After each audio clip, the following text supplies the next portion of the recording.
What's coming is a very severe recession. The monetary tightening on top of a world where growth is deaccelerating, inventories are sky high.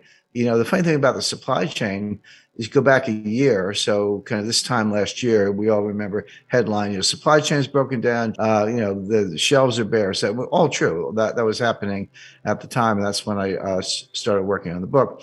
But what a lot of purchasing managers did, and inventory managers, they doubled their orders. They said, well, or tripled the orders. They said, well, if the supply chain's breaking down and I want just a normal amount, I better order 3 times as much or twice as much just to get what I want. And they did.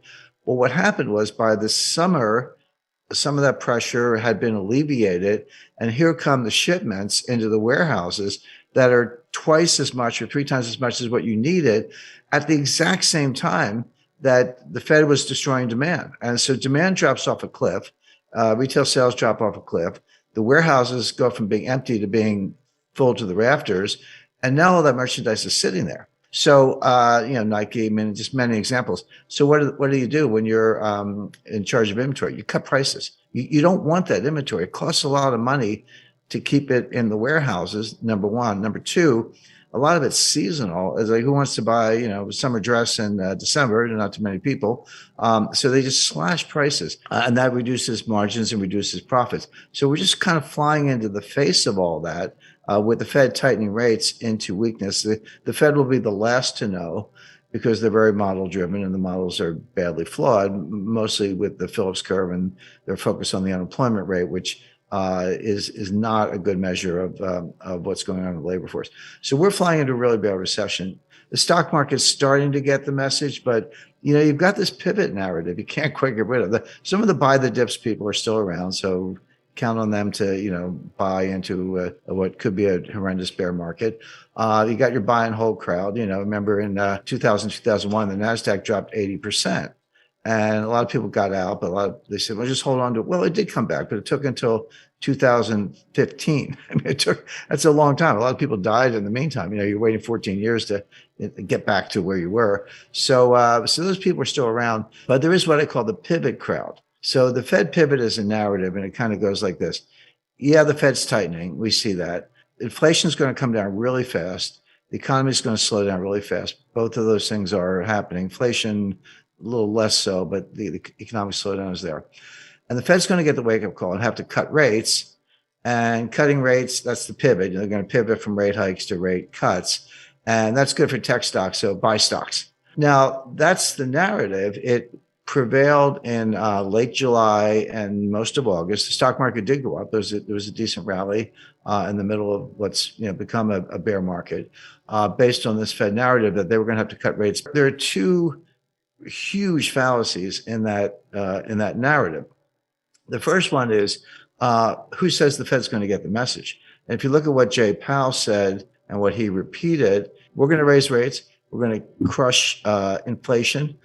I've been following this for 50 years. I've never seen a Fed chairman use the word pain 3 times in one paragraph, but he did, and he meant it. He knows there's going to be a recession. They're causing it in part.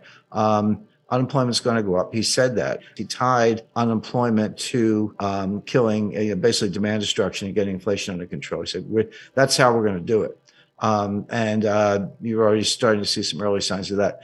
So with that as their focus, who says the Fed's going to, get a wake-up call? Almost certainly not. I mean, they told us what they're going to do. They're going to raise rates. And then he said, if we see progress on inflation, we'll pause. But pause doesn't mean cut. It means just wait a long time, because at that point, core PCE, that's personal consumption expenditure, core, which excludes oil and food, and that's just how they do it. That's their favorite metric. You can debate whether it's the best one, but the debate doesn't matter because that is the one they use.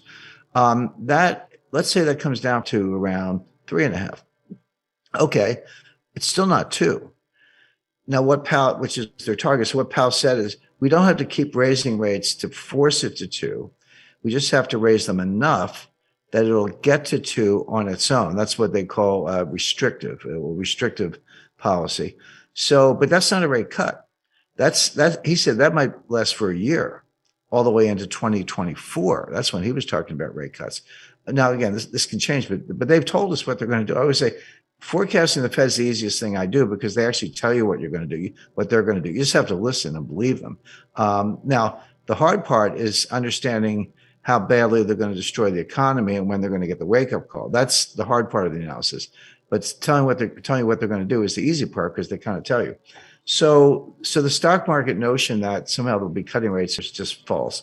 But the second fallacy is even bigger is tell me why it's a buy signal for stocks if the Fed is throwing the economy into such a bad recession that unemployment is going to go up significantly and growth is going to come down, inflation is going to come down. Why is that a buy signal for stocks?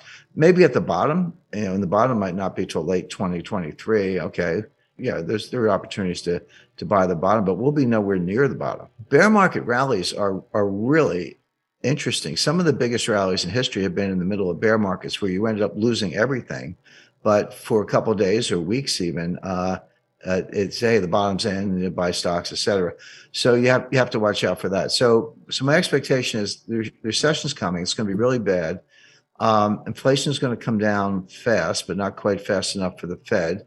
They're going to keep raising rates, destroying demand, raising unemployment. And we're going to wake up with a severe recession, high unemployment, and a much lower stock market. I was around for the 2008 financial crisis. I was around for 1998 financial crisis. I negotiated that bailout for LTCM. 98 was interesting because it was an acute financial crisis that came very close, within hours, actually. And I was in the room with the Treasury and Italian finance ministry and 19 banks and a thundering herd of lawyers trying to save the world. But we came within hours of shutting every market in the world. There was a $4 billion all cash. You couldn't use the word due diligence because there wasn't time. It was just, hey, the Fed wants us to do this, so let's just do it. So that worked. But it was a very close call. They would have shut down Tokyo and then around the world, London and finally New York. And they would have opened days later. But that's how, with trillions of dollars of losses, it would have been worse than what actually happened in 2008. It didn't happen, but there was no economic recession at the time. That confuses a lot of people because, and particularly if you're using 2008 as a frame of reference. There are financial panics and financial crises and liquidity crises, and there are recessions, some of which are severe. But they're two different things. 98 was an acute financial crisis with no recession. 2000 was a mild recession, but there was no severe financial crisis. Now, NASDAQ collapsed, but there wasn't a lot of leverage in NASDAQ. There was no contagion there, but it didn't spread because no banks failed, no major brokerages failed, et cetera. So in 1990, a mild recession, but no financial panic.